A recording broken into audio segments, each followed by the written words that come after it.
முதலமைச்சர் ஜெயலலிதா குறித்த தரக்குறைவான விமர்சனத்தை இலங்கை அரசின் பாதுகாப்புத்துறை அமைச்சகத்தின் அதிகாரப்பூர்வ இணையதளத்தில் வெளியிடப்பட்டுள்ளது குறித்து தொடர்ந்து பார்த்து வருகிறோம். இது குறித்த கருத்துக்களை பதிவு செய்ய தற்போது அதிமுகவை சேர்ந்த நாஞ்சில் சம்பத் நம்முடன் தொலைபேசி இணைப்பில் காத்திருக்கிறார். வணக்கம் திரு நாஞ்சில் சம்பத், இந்த விவகாரத்தில் உங்களுடைய முதல் கருத்து என்ன? இலங்கை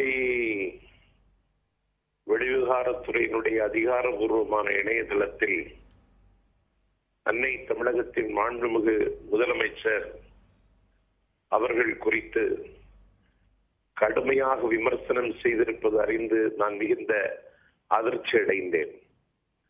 ஒரு இறையாண்மை உள்ள தேசம் என்று தன்னை சொல்லிக் கொள்ளுகின்ற இலங்கை இன்னொரு நாட்டின் மக்களால் தேர்ந்தெடுக்கப்பட்ட முதலமைச்சரை பற்றி விமர்சிப்பதற்கு அவர்களுக்கு யார் அதிகாரம் கொடுத்தார்கள் என்று எனக்கு தெரியவில்லை. தமிழ்நாட்டினுடைய முதலமைச்சர் நாடாளும் பிரதமர் நரேந்திர மோடி அவர்களுக்கு எங்கள் கடல் எல்லையில் எங்கள் மீனவர்கள் தாக்கப்படுகிற பொழுதும் அவர்கள் படகுகள் சூறையாடப்படுகிற பொழுதும் எங்கள் மீனவர்களை கைது செய்து இலங்கை சிறையில் கொண்டு அடைக்கிற பொழுதும் அவர்களை மீட்க வேண்டும் என்று கருதி தமிழ்நாட்டினுடைய முதலமைச்சர் என்கிற பீடத்தில் இருந்து கொண்டு மக்களுக்கு செய்ய வேண்டிய கடமையைத்தான் அவர் செய்திருக்கிறார். அதை கொச்சைப்படுத்துவது மாதிரி இலங்கையினுடைய பாதுகாப்புத்துறை அமைச்சகத்தினுடைய வெப்சைட் செய்தி வெளியிட்டிருப்பது அந்த நாட்டினுடைய தரத்தை உலகத்திற்கு அம்பலப்படுத்தி விட்டது. எந்த தராதரமும் தகுதியும் இல்லாத புறம்போக்குகளின் கையில் இலங்கை அரசாங்கத்தினுடைய பாதுகாப்புத்துறை இருக்கிறது என்பது இதன் மூலம் உலகத்திற்கு வெட்ட வெளிச்சம் ஆகியிருக்கிறது. ஆகவே இன்னொரு நாட்டினுடைய முதலமைச்சரை குறித்து விமர்சனம் செய்வதற்கு முன்னால் இவர்கள் யாரிடத்தில் அனுமதி பெற்றார்கள் என்பதை நாங்கள் அறிய விரும்புகிறோம். ஆகவே இலங்கை எல்லை தாண்டி கால் வைக்கக்கூடிய இந்த அயோக்கியத்தனத்திற்கு என்னுடைய கடுமையான கண்டனத்தை தெரிவித்துக் கொள்கிறேன். இந்த நிலைமை நீடிக்குமானால் அதை அந்த வகையில் எதிர்கொள்வதற்கு தமிழக மக்கள் அணியமாவார்கள் என்பது மட்டுமல்ல, இன மீட்சிக்கும் எல்லா தமிழர்களுக்கும் பாதுகாப்பு தமிழ்நாட்டினுடைய முதலமைச்சர் அம்மா அவர்கள் தான் என்பதையும் இலங்கை வெளியுறவுத்துறை அமைச்சகம் இப்படி ஒரு குற்றச்சாட்டை செய்வதன் மூலம் நிரூபணமாகி இருக்கிறது. நாஞ்சில் சம்பத், உங்களுடைய கருத்துக்களை பகிர்ந்து கொண்டதற்கு நன்றி. அடுத்ததாக பாரதிய ஜனதா மூத்த தலைவர் தமிழிசை சவுந்தரராஜன் நம்முடன் தொலைபேசி இணைப்பில் காத்திருக்கிறார். வணக்கம் திருமதி தமிழிசை சவுந்தரராஜன். தற்போது இந்த கட்டுரை குறித்த உங்களுடைய முதல் கருத்து என்ன? ஒரு மாநிலத்தினுடைய முதலமைச்சரை இந்த மாதிரியான ஒரு தரக்குறைவான தலைப்பின் கீழே ஒரு கட்டுரை வெளியிடப்பட்டிருக்கு. இது மிகவும் மிகவும் கண்டிக்கத்தக்கது. ஒரு இணையதளத்தில் ஒரு கருத்து வெளியிடப்படுகிறது என்றால், அதுவும் ஒரு அதிகாரபூர்வமான நாட்டின் இணையதளத்தில் கருத்து வெளியிடப்பட்டு, ஆனால் இந்த கருத்துக்கும் எங்களுக்கும் சம்பந்தம் இல்லை என்று சொல்வதே முதலில் ஒரு நியாயமான நடைமுறை கிடையாது. ஒன்று. இன்னொன்று, இந்த பிரச்சனையை தமிழக மீனவர்கள் எவ்வளவு பாதிக்கப்பட்டு கொண்டிருக்கிறார்கள். இதை தீர்ப்பதற்காக ஒரு முதலமைச்சர் ஒரு பிரதம அமைச்சரை தொடர்பு கொள்ளும் பொழுது இவ்வளவு ஒரு கீழ்த்தரமான எண்ணத்தோடு இது பிரதிபலிக்கப்படுகிறது என்றால், அதுவும் குறிப்பாக ஏனென்றால் ஒரு பெண் முதலமைச்சராக இருப்பதனால் இப்படிப்பட்ட ஒரு கருத்துக்களை சொல்கிறார்கள். இது உலகம் முழுவதும் உள்ள பெண் தலைவர்களால் கண்டிக்கக்கூடிய ஒரு மிகப்பெரிய வாதம் என்றே நான் நினைக்கிறேன். அது மட்டுமல்ல, அரசியலில் தீர்வை நோக்கி போக வேண்டுமே தவிர இப்படி தனிப்பட்ட காழ்ப்புணர்ச்சியினால் செல்ல நிலை ஏற்பட்டால் அதற்கு தீர்வே கிடையாது. மனநிலையில் ஒரு தலைவரை பாதிக்க செய்து அவர் தீர்வு காண முடியாமல் அவரை நிலைகுலைய செய்வதுதான் இத்தகைய இணையதளங்களின் கருத்துக்களின் நோக்கமாக இருக்கிறது. எது எப்படி இருந்தாலும் இதற்கு ஒரு தீர்வு கண்டுவிட போகிறார்களே என்ற ஒரு ஆதங்கமாக கூட அவர்களுக்கு இது இருக்கலாம். ஆனால் இதை கண்டிக்கத்தக்கது என்பது மட்டுமல்ல, தமிழக மீனவர்களுக்கு தமிழக அரசும் மத்திய அரசும் சேர்ந்து ஒரு நடவடிக்கை எடுத்து ஒரு தீர்வை காண்பதுதான் இவர்களுக்கான பதிலடியாக இருக்கும் என்று நான் நினைக்கிறேன். இப்போ தமிழிசை சவுந்தரராஜன் இந்த கட்டுரையை முழுசா படிச்சுட்டு இதுக்கு முன்னாடி கருத்து சொன்ன சில பத்திரிகையாளர்கள் சொல்லக்கூடிய விஷயம் என்னன்னா, இதில் அதனுடைய உள்ளடக்கம் என்பது மத்திய மாநில அரசுகளுக்கிடையே ஒரு வகையான பிரச்சனையை உருவாக்குவது. அதாவது திரு சுப்பிரமணிய சாமியினுடைய இலங்கை வருகை என்பது இலங்கை அரசுக்கும் மத்திய அரசுக்குமான அந்த உறவை வலுவாக்கி இருக்கிறது. அதன் மூலமாக இலங்கை அரசு தமிழக அரசுடைய விஷயங்களுக்கு நீ செவிசாய்க்க வேண்டியதில்லை அப்படிங்கிற ஒரு கருத்து சொல்லப்பட்டிருக்கு. இந்த கருத்தோட பாரதிய ஜனதா கட்சி உடன்படுதா? இல்ல இல்ல இல்ல இது இந்த கருத்தை பார்ப்பதற்கு முன்னாலேயே இலங்கை அமைச்சர் ஒருவர் தனது கருத்தில் என்ன சொல்லி இருக்கிறார் என்றால், அறுதி பெரும்பான்மை மோடி அரசுக்கு கிடைத்து விட்டது, அதனால் தமிழக முதலமைச்சரை இனிமேல் அவர்கள் கண்டுகொள்ள போக வேண்டிய அவசியம் இல்லை என்று ஒரு கருத்தை இலங்கை அமைச்சர் முதற்கு முன்னாலேயே மக்கள் தீர்ப்பு வந்தவுடனே ஒரு கருத்தை சொல்லி இருந்தார். அப்பொழுதே நான் இதற்கு கடுமையான கண்டனத்தை நான் சொல்லி இருந்தேன். எங்கள் உள்நாட்டு பிரச்சனையில் எங்கள் மத்திய அரசு மாநில அரசுக்குள்ள ஒரு நட்புறவில் இதை தலையிடுவதற்கு நீங்கள் யார்? எங்களுக்குள்ள அந்த உறவில் நீங்கள் பிளவு ஏற்படுத்தினால் எங்கள் மக்களுக்கான தீர்வை நீங்கள் உருகுலைக்க முடியாது என்ற ஒரு கண்டனத்தை நான் தெரிவித்திருக்கிறேன். அதே கண்டனத்தை தான் நான் இப்பொழுதும் சொல்கிறேன். இப்பொழுதல்ல, ஆரம்ப காலத்திலேயே இத்தகைய கருத்துக்களை இலங்கை விஷம் போல கக்கி கொண்டு வருகிறது. அதனால் இதை மேம்போக்காக எடுத்துக்கொள்ளாமல் உண்மையிலேயே இதை அரசுகள், நானும் பாரதிய ஜனதா கட்சியை சார்ந்தவள் என்ற முறையில் இதை மத்திய அரசிற்கு தீவிரமாக எடுத்து சென்று தமிழக மக்களின் மீனவர்களின் பிரச்சனைக்கு தீர்வு காண வேண்டுமே தவிர இத்தகைய கொச்சைப்படுத்தும் அரசியலுக்கு அங்கே கொஞ்சம் கூட இடம் இருக்கக்கூடாது என்று மிக வலிமையாக வலியுறுத்த வேண்டிய காலம் வந்துவிட்டது என்றுதான் நான் நினைக்கிறேன். தமிழிசை சவுந்தரராஜன் கருத்துக்கு நன்றி. அடுத்ததாக திரு தியாகு நம்முடைய இணைப்பில் இருக்கிறார். திரு தியாகு, வணக்கம். வணக்கங்க. இன்னைக்கு இந்த இணையதளத்தில் வெளியாக இருக்கக்கூடிய இந்த சர்ச்சைக்குரிய கருத்து பற்றி உங்களுக்கு சர்ச்சைக்குரிய அந்த கட்டுரை பற்றி உங்களுக்கு கருத்து என்ன?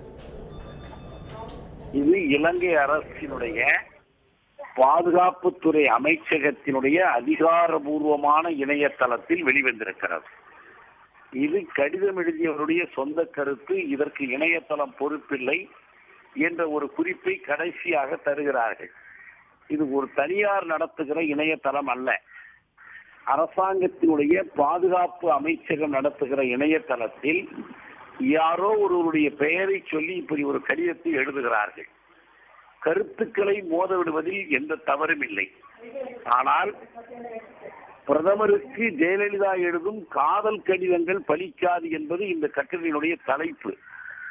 அப்படியானால் நம்முடைய தமிழக முதல்வர் தமிழ்நாட்டு மீனவர்களுக்காக அல்லது கச்சத்தீவுக்காக அல்லது தமிழ்நாட்டு மீனவர்களுடைய உரிமைகளுக்காக பிரதமருக்கு எழுதுகிற கடிதங்களை காதல் கடிதங்கள் என்று வர்ணிப்பது ஆபாசத்தினுடைய உச்சகட்டம்.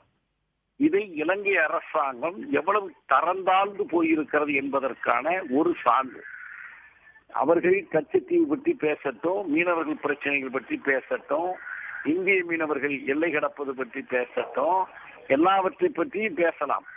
ஆனால் அந்த சிக்கலையே ஜெயலலிதா பிரதமருக்கு எழுதுகிற காதல் கடிதங்கள் என்று வர்ணிப்பது என்பது அருவருக்கத்தக்க ஒன்று. சேற்றை வாரி வீசுகிற ஒரு முயற்சி இது. இதற்காக இந்திய அரசு வெறும் கண்டனம் தெரிவிப்பதோடு நிறுத்திவிடக் கூடாது. சிக்கலின் தீர்வு என்பது ஒரு பக்கம் இருக்கட்டும், இலங்கையுடனான உறவுகளை துண்டிப்பது பற்றி யோசிக்க வேண்டும்.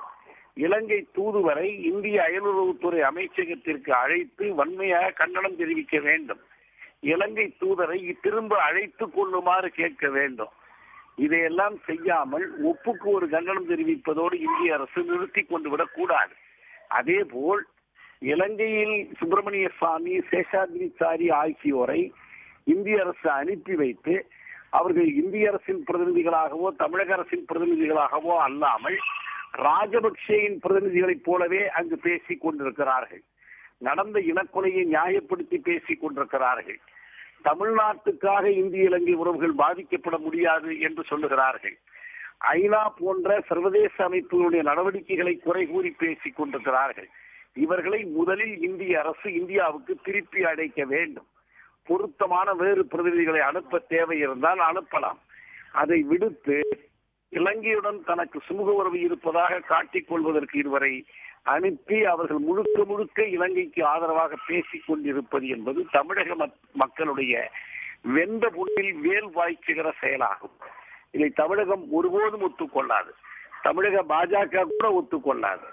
ஒரு தன்மானம் உள்ள ஒரு பிரதமர் கூட இதை ஒத்துக்கொள்ள மாட்டார். தொடர் தியாகம் உங்களுடைய கருத்துக்களை இல்ல இந்த ஒரு முற்றுப்புள்ளி வைக்க வேண்டும். இல்லை, இந்த கருத்துக்களை நம்ம ஏற்றுக்கிறோம். ஆனால் இந்த இதனுடைய உள்ளடக்கம் என்பது பல வரலாற்று ரீதியான மீனவர் விஷயங்கள் குறித்த சம்பவங்களை சொல்லியிருக்கு. இதில் சில விஷயங்களும் இன்னும் கூட தரக்குறைவாக இருக்குது. அதாவது இந்த இலங்கை அரசால் சிறைபிடிக்கப்பட்ட படகுகள் முதலமைச்சர் ஜெயலலிதாவுக்கு சொந்தமானவையா என்று எங்களுக்கு தெரியவில்லைங்கிற போன்ற கேள்விகள்லாம் இருக்கு. ஒட்டுமொத்தமாக இது போன்ற ஒரு கட்டுரையை அதிகாரப்பூர்வ இணையதளத்தில் வெளியிடுவதனுடைய பின்னணி என்ன செய்தியை இலங்கை அரசு சொல்ல முனையுதுன்னு நினைக்கிறீங்க? கொச்சைப்படுத்தி ஆபாசப்படுத்தி அவர்கள் இந்த சிக்கலை திசை திருப்ப முயற்சிக்கிறார்கள் என்று பொருள். அவர்கள் ஒரு பிளாக்மெயில் செய்வது போல ஒரு அச்சுறுத்தலை ஏற்படுத்துகிறார்கள் நமக்கு. அதை நாம் எந்த விதத்திலும் அனுமதிக்க முடியாது. நன்றி திரு தொடர் தியாகம்.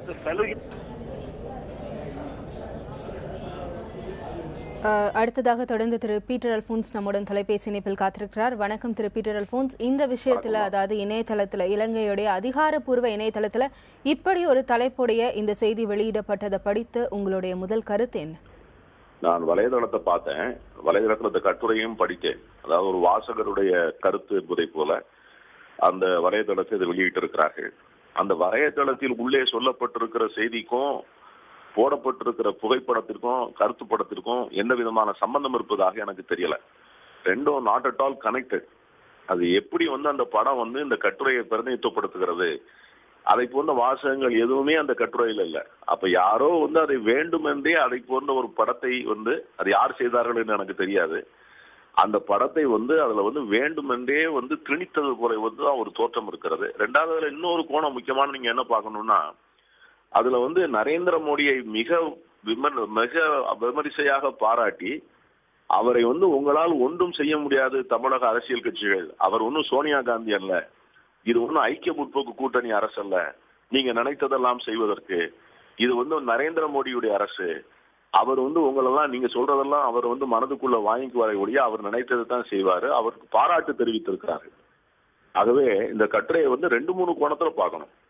ஒன்று ஐக்கிய முற்போக்கு கூட்டணி அரசு எவ்வளவு தூரம் சாதகமாக தமிழகத்தினுடைய நலனுக்காகவும் தமிழகத்தினுடைய அரசியல் தலைவர்களுக்கு மதிப்பளித்தும் பல்வேறு காலகட்டங்களிலே எப்படிப்பட்ட முடிவுகளை எல்லாம் எடுத்திருக்கிறது என்பதை இலங்கை எவ்வளவு கோபமாக பார்த்து கொண்டிருக்கிறது என்பதை இதுல தெரிய வருகிறது. இரண்டாவது, அவங்க நரேந்திர மோடியை தங்களுக்கு மிகவும் நெருக்கமானவர்கள் என்று நினைக்கிறார்கள். அதை இன்னைக்கு தமிழக அரசியல் கட்சிகள் அதை பூசி மொழிகி அதை மறைக்க பாக்குறாங்க. அதை அவங்க ஆனா ஸ்ரீலங்கன் அரசு கவர்மெண்ட் அதுல ரொம்ப தெளிவா இருக்குது. ஏன்னா அவங்களுக்குள்ள பேச்சுவார்த்தைகள், அவங்க உடன்படிக்கைகள், அடிக்கடி சந்திப்புகள்லாம் இருக்கு. இப்ப சுப்பிரமணிய சாமி போயிட்டு வந்திருக்கிறாரு, சேஷாத்ரி போயிட்டு வந்திருக்கிறாரு. அதையெல்லாம் மனம் நெகிழ்ந்து பாராட்டி இருக்கிறார்கள். ஆனால் எவ்வளவு சாதகமாக இருந்த ஐக்கிய முற்போக்கு கூட்டணி அரசை நம்முடைய தமிழகத்தில் இருக்கிற அரசியல் தலைவர்கள் எப்படியெல்லாம் விமர்சனம் செய்தார்கள் என்பதை நாம் பார்த்து கொண்டிருந்தோம். இன்னைக்கு அதுக்கு நேர் மாறான சூழ்நிலை. ஆனால் பிரதமரை பற்றியோ மத்திய அரசை பற்றியோ வெளியுறவுத்துறை அமைச்சகத்தை பற்றியோ ஒரு வார்த்தையை கூட பயன்படுத்த தமிழக அரசியல் தலைவர்களுக்கு எவ்வளவு தயக்கம் இருக்கிறது என்பதையும் இந்த மக்கள் பார்த்து கொண்டிருக்கிறார். இதுதான் இந்த செய்தியிலிருந்து தெரியக்கூடிய கருத்து. அதான் நான் நினைக்கிறேன். எந்த சூழ்நிலையும் எந்த சூழ்நிலையிலையும் இதை போன்று ஒரு constitutionally elected chief minister, constitutionally elected prime minister, ஒரு அடுத்த நாட்டினுடைய அரசியல் சாசன சட்டப்படி தேர்ந்தெடுக்கப்பட்ட ஒரு முதலமைச்சரையும் ஒரு பிரதமரையும் அவர்கள் பல்வேறு விஷயங்கள் சம்பந்தமாக அவர்கள் கருத்து பரிமாற்றம் செய்து கொள்வதை இப்படி கொச்சைப்படுத்தி இருப்பதை ஒரு தமிழன் என்கிற முறையிலும் இந்தியன் என்கிற முறையிலும் என்னால் ஏற்றுக்கொள்ள முடியாது. இது வன்மையாக கண்டிக்கத்தக்கது, யார் செய்திருந்தாலும். திரு பீட்டர் அல்போன்ஸ், உங்களுடைய கருத்துக்களை பகிர்ந்து கொண்டதற்கு நன்றி. அடுத்ததாக மார்க்சிஸ்ட் கம்யூனிஸ்ட் கட்சியின் மாநில செயலாளர் திரு ஜி ராமகிருஷ்ணன் நம்முடன் தொலைபேசி இணைப்பில் காத்திருக்கிறார். வணக்கம் ஐயா. தற்போது இந்த கட்டுரை, அதாவது ஒரு மாநில முதலமைச்சர் ஒரு பெண் என்பதால் இந்த மாதிரியான ஒரு விஷயங்கள் வெளியிடப்பட்டிருக்கா, இந்த குறித்த உங்களுடைய கருத்து என்ன? இலங்கை அரசினுடைய பாதுகாப்பு துறையினுடைய ஒரு வெளியீட்டுல ஒரு மக்களால் தேர்ந்தெடுக்கப்பட்ட மாநில முதலமைச்சர் மாநில மக்களுடைய நலன் சம்பந்தப்பட்ட முறையில பிரதமருக்கு கடிதம் எழுதுகிற போது அது கொச்சைப்படுத்தக்கூடிய அளவுக்கு, அவமானப்படுத்தக்கூடிய அளவுக்கு விஷமத்தனமாக அப்படி இலங்கை அப்படி ஒரு கருத்து, அந்த இலங்கையில் ஒரு கருத்து தெரிவித்தது என்பது நான் மார்க்சிஸ்ட் கம்யூனிஸ்ட் கட்சி சார்பாக நான் வன்மையாக கண்டிக்கிறேன். மத்திய அரசாங்கத்தை பற்றியோ மாநில அரசை பற்றியோ மார்க்சிஸ்ட் கம்யூனிஸ்ட் கட்சிக்கு கருத்து உண்டு. மத்திய ரயில்வே பட்ஜெட்டை, பொது பட்ஜெட்டை மாநில அரசாங்கம் ஆதரிச்சாங்க. பிஜேபி தலைமையான மத்திய அரசு குறித்து மாநில அரசுக்கு ஒரு மென்மையான அணுகுமுறை இருந்தாலும் மாநில அரசு அதனுடைய மக்கள் நலனை பாதுகாப்பதற்காக மக்கள் பிரச்சனையில, இலங்கை தமிழ் பிரச்சனையில பிரதமருக்கு கடிதம் எழுதுகிற போது அதை பற்றி தவறாக கொச்சப்படுத்தக்கூடிய அடிப்படையில அந்த இலங்கை அரசு துறை சார்ந்த வெளியீடு என்பது வன்மையாக கண்டிக்கத்தக்கது. கம்யூனிஸ்ட் கட்சி மாநில செயற்குழு சார்பாக நான் வன்மையாக கண்டிக்கிறேன். சொல்லப்பட்டிருக்கு. அதுல குறிப்பாக இந்த படகுகள், மீனவர்களுடைய படகுகள் கைப்பற்றப்பட்டது பற்றி சொல்லும் போது, இந்த படகுகளுக்காக ஏன் ஜெயலலிதா இவ்வளவு தூரம் குரல் கொடுக்கிறார், அது அவருடைய சொந்த படகா என்று தெரியவில்லை போன்ற விஷயங்கள்லாம் இருக்கு. இது போன்ற ஒரு தரக்குறைவான உள்ளடக்கத்தை கொண்ட கட்டுரையை வெளியிடுவதனுடைய நோக்கமாக இலங்கை அரசுக்கு என்னவா இருக்கும்? ஏன்னா சுப்பிரமணிய சாமியோட வருகையும் அதுல ஒரு முக்கிய பங்கு வகிக்குது அந்த கட்டுரையில. ஒட்டுமொத்தமாக இலங்கை அரசு இது மூலமாக சொல்ல வரக்கூடிய கருத்து என்ன, செய்தி என்னவா இருக்கும்னு நினைக்கிறீங்க? அதாவது இலங்கை அரசாங்கம் இப்படி கருத்தரிப்பு கண்டிக்கத்தக்கது. உதாரணமா, தமிழக மீனவர்கள் மீன்பிடிக்க செல்கிற போது இலங்கை ராணுவம் அவர்களை தாக்குவதும் படகுகளை கைப்பற்றுவதும் இப்படிப்பட்ட பிரச்சனைக்கு முற்றுப்புள்ளி வைக்க வேண்டும் என்பதற்காக இந்திய அரசாங்கத்துக்கும் இலங்கை அரசாங்கத்துக்கும், இந்திய மீனவர்களுக்கும் இலங்கை மீனவர்களுக்கும் ஒரு பேச்சுவார்த்தை நடத்த வேண்டும் என்று சில சுற்று பேச்சுவார்த்தை நடந்து இன்னும் அந்த பிரச்சனைக்கு தீர்வு காணல. ஆகவே தமிழக மீனவர்களையோ மீனவர்களுடைய படகுகளையோ தமிழக மீனவர் நலன்களை பாதுகாப்பதற்காக அனைத்து கட்சிகளும் நடவடிக்கை எடுக்கின்றன. அதனுடைய ஒரு பகுதியாக மாநில முதலமைச்சர் தமிழக மீனவர்கள் நலன்களை பாதுகாப்பதற்காக முயற்சி எடுக்கிற போது அதை வேற மாதிரி உங்களுக்கு கேலியாகவோ கிண்டலாகவோ அல்லது கொச்சைப்படுத்துற மாதிரியோ இலங்கை அரசாங்கம் எடுத்து சொல்வது என்பது சரியானதல்ல, கண்டிக்கத்தக்கது. சுப்பிரமணிய சாமி பற்றி அவர் எப்பவுமே அவரை பற்றி நான் ஒன்றும் சொல்ல விரும்பல.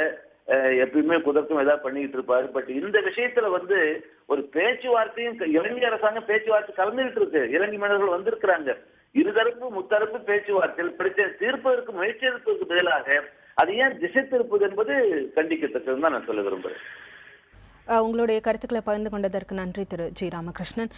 செம்மல், இன்று காலை இப்படி ஒரு தரக்குறைவான தலைப்பின் கீழே இந்த கட்டுரையை இலங்கை அரசுடைய அதிகாரப்பூர்வ இணையதளத்தில் பார்க்க நேர்ந்தது. இந்த கட்டுரைக்கு ஒட்டுமொத்தமா அரசியல் கட்சிகள் மத்தியிலும் பத்திரிகையாளர் மத்தியிலும் என்ன மாதிரியான ஒரு தாக்கத்தை ஏற்படுத்தியிருக்கு? திவ்யா, இந்த கட்டுரை வெளியான முதல் செய்தி நாம் இன்று காலை ஒளிபரப்பிருந்தோம். அதைத் தொடர்ந்து தொடர்ச்சியான ஒளிபரப்புகள் தொடர்ந்து பல்வேறு அரசியல் கட்சி தலைவர்கள் மத்தியில் கருத்துக்கள் பகிர்மாறு கொண்டு வருகின்றன. இதில் கடும் கண்டனமும், குறிப்பாக மத்திய அரசு முன்னடியாக தலையிட்டு இது குறித்து நடவடிக்கை எடுக்க வேண்டும், முன்னடியாக இந்த கட்டுரைக்கு வருத்தம் தெரிவிக்க வேண்டும் என்கிற பல்வேறு கருத்துக்கள் தொடர்ச்சியாக வலியுறுத்தப்பட்டு வருகின்றன.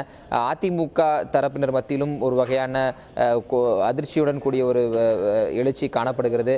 இந்த செய்தி என்பது தற்போது வேகமாக எல்லா இடத்திலும் பரவி வரக்கூடிய இந்த சூழலில் அடுத்தடுத்த கட்டங்களில் பெரிய அளவிற்கு இது குறித்து எதிர்ப்புகள் கிளம்புவதற்கான வாய்ப்புகள் இருப்பதாகவே களத்திலிருந்து நமக்கு செய்திகள் வருகின்றன.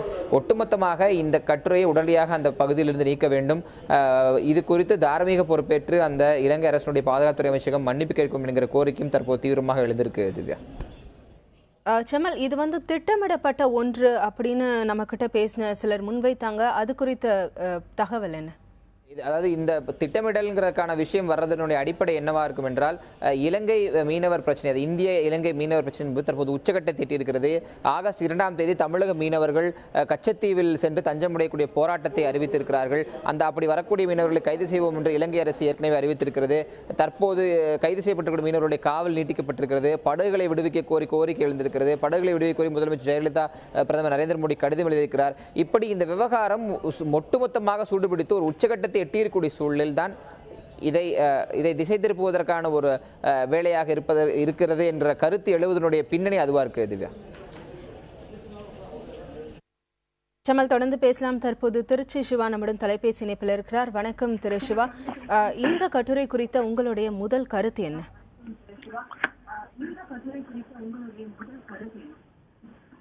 அதாவது இந்த கட்டுரையில் கடைசியாக இது இதற்கு இலங்கையின் பாதுகாப்புத்துறை பொறுப்பேற்காது என்று சொல்லியிருந்தாலும் இப்படிப்பட்ட கட்டுரைகளை ஒரு பொறுப்புள்ள அமைச்சரகத்தை சார்ந்த இணையதளத்தில் வெளியிட அனுமதித்திருக்க கூடாது. அதில் எழுதியிருக்கின்ற கட்டுரையாளர் தன்னை மிகப்பெரிய அதிமேதாவியாக கருதி கொண்டு பல கருத்துக்களை சொல்லியிருக்கிறார். அதில் மிக குறிப்பாக தமிழ்நாட்டு மீனவர்களுக்கு கடலில் மீன் பிடிக்க தங்களுடைய நாட்டிற்கு எல்லைக்குள் வழி இல்லை என்றால் அவர்களுக்கு வேறு வாழ்வாதாரத்தை செய்வதற்கு தமிழ்நாடு அரசு முனைய வேண்டும் என்றெல்லாம் அறிவுரை சொல்லியிருக்கின்றார். இரண்டாவதாக, தொடர்ந்து தமிழ்நாட்டின் அரசு பொறுப்பிலிருந்து எல்லோரையும் அவர் விமர்சித்திருக்கிறார். இதற்கு முன்பு இருந்த ஐக்கிய முன்னணி அரசை குறை சொல்வது போல இதற்கு முன்பு இருந்த தமிழ்நாடு அரசும் இலங்கை பிரச்சனையில் எப்படி நடந்து கொண்டது என்பதை அவர் விமர்சித்திருக்கிறார். அப்படி விமர்சிக்கிற போது எல்லை மீறி செல்கிறார். அதில் முக்கியமாக சுப்பிரமணிய சாமி அங்கு சென்றிருந்த பொழுது இலங்கை இந்திய பிரச்சனையில் தமிழ்நாடு தலையிடாது என்று உறுதி கூறியிருக்கிறார். இந்த அதிகாரத்தை அவருக்கு யார் கொடுத்தார்கள் என்று தெரியாது. மோடி அரசை புகழ்வது போல, இவர்கள் முந்தைய அரசை விமர்சிப்பது போல, தமிழ்நாட்டில யார் ஆட்சியில இருந்தாலும் இலங்கைக்கு எதிராக இருக்கிறார்கள் என்பதை போல சித்தரிப்பது பொறுப்பற்றத்தனமான கருத்து. எங்களை போன்றவருடைய கடமை, சுப்பிரமணிய சாமி போன்ற பொறுப்பற்றவர்கள் இனி எக்காரணத்தை முன்னிட்டும் இந்திய அரசின் பெயரால் இது போன்ற நாடுகளுக்கு செல்லக்கூடாது. அவர் இயல்பாகவே தமிழ் இன துரோகி என்பது எல்லோருடைய கருத்தும். ஆக முக்கியமான நேரத்தில் இப்படி அங்கு சென்று அவர் சொன்ன கருத்தும் அதை தொடர்ந்து இவர் வெளியிட்டிருப்பதும் முழுமையாக கண்டனத்திற்குரியது. இது போன்ற கட்டுரைகள் இனிமேல் இலங்கையினுடைய பாதுகாப்புத்துறை இணையதளத்தில் வராமல் தவிர்க்க வேண்டும் என்பதை இலங்கை தூதரகத்திற்கு இந்திய அரசு எச்சரிக்கையாக எடுத்து சொல்ல வேண்டும் என்பதையும் நாங்கள் நாடாளுமன்றத்தில் எடுத்து சொல்வோம். திருச்சி சிவா, உங்களுடைய கருத்துக்களை பகிர்ந்து கொண்டதற்கு நன்றி. செம்மல், தொடர்ந்து நம்ம எல்லாருக்கிட்டையும் பேசும்போது ஒரு கருத்தை முன்வைக்கிறது அந்த கட்டுரையில இடம்பெற்றுள்ள சுப்பிரமணிய சாமியோடைய இலங்கை வருகையை ஒட்டி தான் எல்லாருமே பேசிட்டு இருக்காங்க. இப்படி இருக்கும் நேரத்துல பாஜக, அதாவது மத்திய அரசிடமிருந்து விளக்கம், என்ன மாதிரியான விளக்கம் வர்றதுக்கான வாய்ப்பு இருக்கு? தரப்பிலும் நம்ம விளக்கம் கேட்க வேண்டியிருக்கிறது. ஒன்று, இலங்கையினுடைய தூதரகம் இங்கு சென்னையில் இருக்கக்கூடிய துணை தூதரகத்தினுடைய தூதரை நாம் தொடர்பு கொண்டு இது குறித்து கேட்ட முயற்சித்து வருகிறோம். அவருக்கு தொலைபேசியில் பலமுறை தொடர்பு கொண்டும் அவர் நம் தொலைபேசி அழைப்பு ஏற்கவில்லை. இதனால் அவருக்கு குறுந்தகவல் அனுப்பப்பட்டிருக்கிறது. இது குறித்து ஒரு விளக்கம் கேட்டு குறுந்தகவல் அனுப்பப்பட்டிருக்கிறது. டெல்லியில் இருக்கக்கூடிய தூதரகத்திலும் இது குறித்து விளக்கம் கேட்டு செய்தியாளர்கள் முயற்சித்து வருகிறார்கள். ஆனால் இதுவரை எந்த விதமான பதிலும் இங்கு வரவில்லை. இந்த ஒரு தருணத்தில் மத்திய அரசு இது குறித்து கண்டிப்பாக பேசுவதற்கான வாய்ப்புகள் இருக்கின்றன. தற்போது திருச்சி சிவா சொன்னது போன்று சில அதிமுக உறுப்பினர்களும் இந்த பிரச்சனை நாடாளுமன்றத்தில் எழுப்பதற்கான வாய்ப்பு இருப்பதாக சொல்லியிருக்கிறார்கள். கேள்வி நேரம் முடிந்து 0 ஓவரில் இந்த பிரச்சனை வருவதற்கான வாய்ப்பு இருப்பதாக சொல்லப்படுகிறது. ஆனால் இதுவரை எதுவும் உறுதி செய்யப்படவில்லை.